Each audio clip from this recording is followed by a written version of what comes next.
Kolkata TV ডিজিটালে Bhaswati রয়েছে আপনাদের সঙ্গে। যুবসাথী প্রকল্পের টাকা কবে ঢুকবে এই নিয়ে কিন্তু আমাদের মধ্যেও একটা দ্বন্দ্ব ছিল।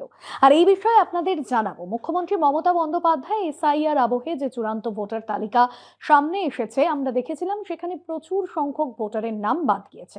প্রায় 60 লক্ষ নাম বিবেচনাধীন অবস্থায় রয়েছে। আর এরপরেই মুখ্যমন্ত্রী মমতা বন্দ্যোপাধ্যায় ধর্মতলায় ধর্ণা মঞ্চে বসেন এবং এখান থেকেই আগামী দিনে ধর্ণা চলবে যতদিন না পর্যন্ত এই ভোটারদের ভবিষ্যৎ ঠিক হয়, নিশ্চিত হয়। আর সে জায়গা থেকে মুখ্যমন্ত্রী মমতা বন্দ্যোপাধ্যায় জানাচ্ছেন যে এই যে ভোটার তালিকা, অর্থাৎ যে ভোটার তালিকা বেরিয়েছে সেখানে কিন্তু বহু নামে এখনো পর্যন্ত ঝুলে রয়েছে। কি ভবিষ্যৎ হতে চলেছে তাদের, এই বিভিন্ন বিষয় নিয়ে জল্পনা বাড়ছে। আর এবার আপনাদের জানিয়ে রাখি, যুবসাথী প্রকল্পের টাকা কিন্তু এই মাসেই ঢুকবে।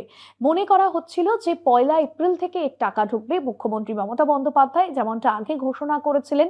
তবে ধর্নার দ্বিতীয় দিনে ধর্না মঞ্চ থেকে তিনি যে ঘোষণা করেছেন যে যুবসাথী প্রকল্পের টাকা এই মাসেই পাবেন, অর্থাৎ যারা এখনো পর্যন্ত যুবসাথীর টাকা পাননি তাদের ক্ষেত্রে যে বিশেষ ঘোষণা যে এই মাস থেকেই তারা টাকা পাবেন, এটা অবশ্যই একটা ভালো খবর। আমরা দেখেছিলাম যে বহু সংখ্যক পশ্চিমবঙ্গের যুবক যুবতী তারা এই প্রকল্পের জন্য আবেদন করেছিলেন।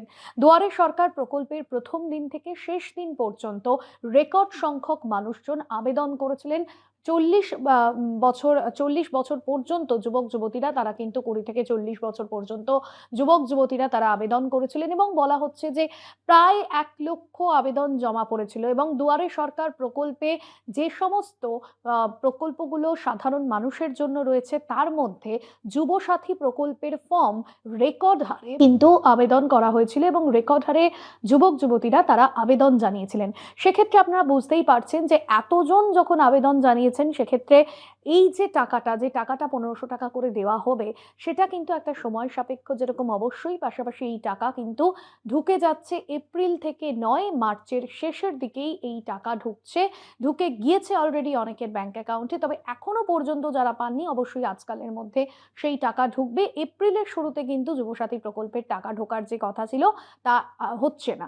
অন্যদিকে ক্ষেত মজদুর প্রকল্প নিয়ে মুখ্যমন্ত্রী মমতা বন্দ্যোপাধ্যায় যে ঘোষণা করেছিলেন সেই টাকাটাও কিন্তু ঢুকবে এই মাস থেকে। কারণ যারা কৃষক, বাংলার যাদের নিজেদের জমি রয়েছে, যারা চাষ করেন, 50% কাছাকাছি জমি রয়েছে, যারা খুব অল্প সংখ্যক জমিতে চাষ করেন, তাদের জন্য কিন্তু একটা বিশেষ প্রকল্প এনেছেন মুখ্যমন্ত্রী মমতা বন্দ্যোপাধ্যায় এবং রাজ্য সরকারের তরফে যে প্রকল্পের কথা বলা হয়েছে, ক্ষেত মজদুর প্রকল্পেও কিন্তু যে টাকাটা ইতিমধ্যেই চাষি বা কৃষকদের হাতে তুলে দেওয়া হবে, সেই টাকাটাও কিন্তু মার্চের মধ্যে ঢুকবে, এমনটাই ধর্ণা মঞ্চ থেকে ঘোষণা করেছেন মুখ্যমন্ত্রী।